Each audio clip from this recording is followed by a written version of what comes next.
एक समय की बात है। कुणाल नाम का एक लड़का जो अपने माता पिता के साथ रहता था। कुणाल अपने माता पिता के एक लौटा लड़का था। कुणाल के माता पिता उससे बहुत प्यार करते थे। कुणाल के पिता का एक बहुत बड़ा बिजनेस था। कुणाल बहुत ही अमीर घर से था और वो अच्छे स्कूल में पढ़ता था। वो पढ़ने में भी काफी होशियार था। कुणाल के पिता अपना बिजनेस संभालते थे और उसकी माँ घर को काफी अच्छी से संभालती थी। उसकी माँ बहुत ही समझदार थी। वह हमेशा कुणाल से दूसरों की मदद करने के लिए कहती थी। वह हमेशा कुणाल को यह सिखाती थी कि बेटा हमेशा दूसरों की मदद करनी चाहिए।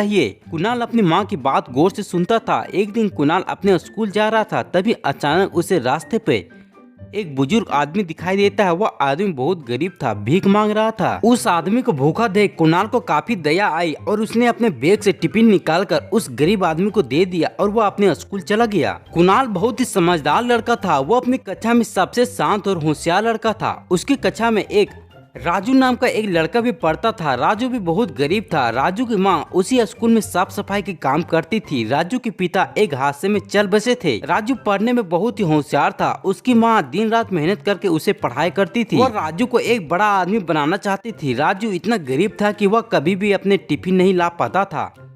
वह हमेशा शांत और अकेले बैठा रहता था। उसके कक्षा में पढ़ने वाले सभी बच्चे उसे गरीबी के कारण उसे काफी मजाक उड़ाया करते थे। यह सब कुणाल भी देखता था। एक दिन कुणाल स्कूल से जब घर आया तो वह बहुत ही परेशान था। उसकी माँ ने पूछा, क्या बात है बेटा, आज तुम परेशान क्यों लग रहे हो, क्या हुआ, स्कूल में तुम्हें किसी ने डांटा क्या? तभी कुणाल बोलता है कि नहीं माँ, मेरे साथ कुछ भी नहीं हुआ है। फिर वह अपने माँ से पूछता है कि माँ, भगवान ने इस दुनिया में किसी को अमीर और किसी को गरीब क्यों बनाया है? उसकी बात सुनकर उसकी माँ पूछती कि बेटा आज तुम ऐसा बात क्यों पूछ रहे हो? कुणाल अपनी माँ को राजू के बारे में बताता है और कहता है कि क्लास में एक राजू नाम का लड़का पढ़ता है और वह बहुत ही गरीब है। सब बच्चे उसे मजाक उड़ाते हैं। वह टिफिन भी नहीं ला पाता है। वह पढ़ने में बहुत ही अच्छा है। उसके साथ स्कूल में बहुत गलत व्यवहार करते हैं। मुझे ये सब देख अच्छा नहीं लगता है। कुणाल की माँ उससे कहती है कि बेटा क्या इस बारे में तुमने टीचर को बताया? कुणाल कहता है कि नहीं। तब उसकी माँ कहती है कि ठीक है बेटा, मैं कल खुद तुम्हारे साथ स्कूल चलूंगी और मैं इस बारे में खुद बात करूंगी। अगले दिन कुणाल और उसकी माँ स्कूल पहुँच गए। राजू के बारे में टीचर को बताया तो टीचर ने उस बच्चे को डांटा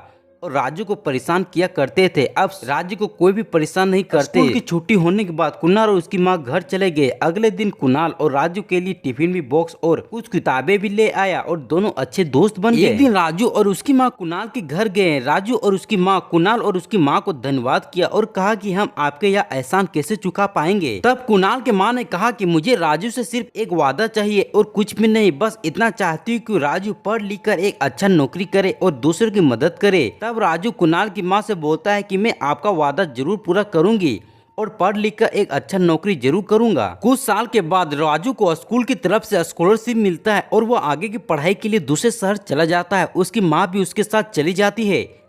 इधर कुणाल भी अभी कॉलेज में पढ़ाई करने लगता है। कुछ समय बाद कुणाल के पिताजी का बिजनेस में कुछ प्रॉब्लम होने लगता है। कुणाल के पिताजी अपने बिजनेस को बचाने के लिए सब कुछ बेच देते हैं, लेकिन फिर भी वो अपने बिजनेस को बचा नहीं पाता है और उनका सब कुछ बिक जाता है। बिजनेस के बारे में सोच सोच कर उसकी तबीयत खराब होने लगती है। इसी की वजह से कुछ समय के बाद उसके पिता की मृत्यु भी हो जाती है। कुणाल के परिवार में दुखों का पहाड़ टूट पड़ा था। कुणाल की पढ़ाई भी छूट गई थी। वह अपनी माँ से कहता है कि माँ, हमारे साथ ही ऐसा क्यों होता है? हमने कभी भी किसी के साथ बुरा नहीं किया और ना ही बुरा सोचा, फिर हमारे साथ ऐसा क्यों हुआ? तब उसकी माँ कहती है कि बेटा, मैंने तुमसे कहा था ना कि एक जैसा वक्त किसी का नहीं होता। उसके परिवार में उसकी माँ और वही बचा था। उनके पास कुछ भी नहीं था। वह फुटपाथ पर रहने लगे थे। उसकी माँ घरों पे काम करके खाने के इंतजाम करती थी। कुणाल को कहीं नौकरी भी नहीं मिल रही थी क्योंकि उसकी पढ़ाई भी पूरी नहीं हुई थी। कुणाल को कुछ समझ नहीं आ रहा था कि अब वह क्या करे, क्योंकि उसकी कहीं भी नौकरी नहीं मिल रही थी और वह बहुत परेशान हो चुका था।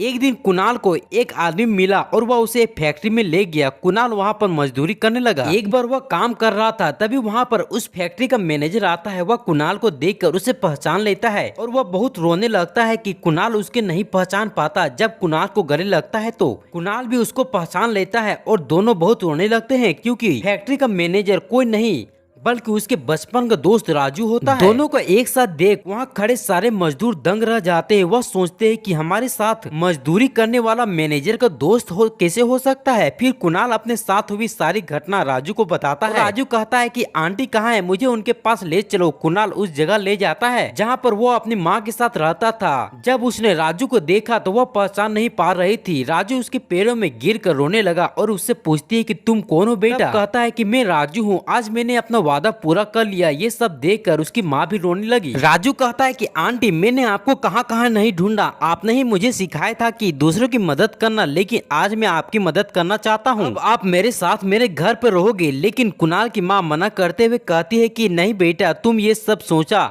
हमारे लिए बहुत है। लेकिन राजू नहीं माना, वह दोनों को अपने घर ले गया। राजू का माँ का बहुत ही पहले देहांत हो चुका था। राजू, कुणाल और उसकी माँ साथ में रहने लगे और कुणाल की पढ़ाई पूरी करवाने के लिए उसे कॉलेज में एडमिशन करा दिया और वह एक साथ रहने लगे। देखा दोस्तों, अच्छा करने वाला एक साथ हमेशा अच्छा होता है।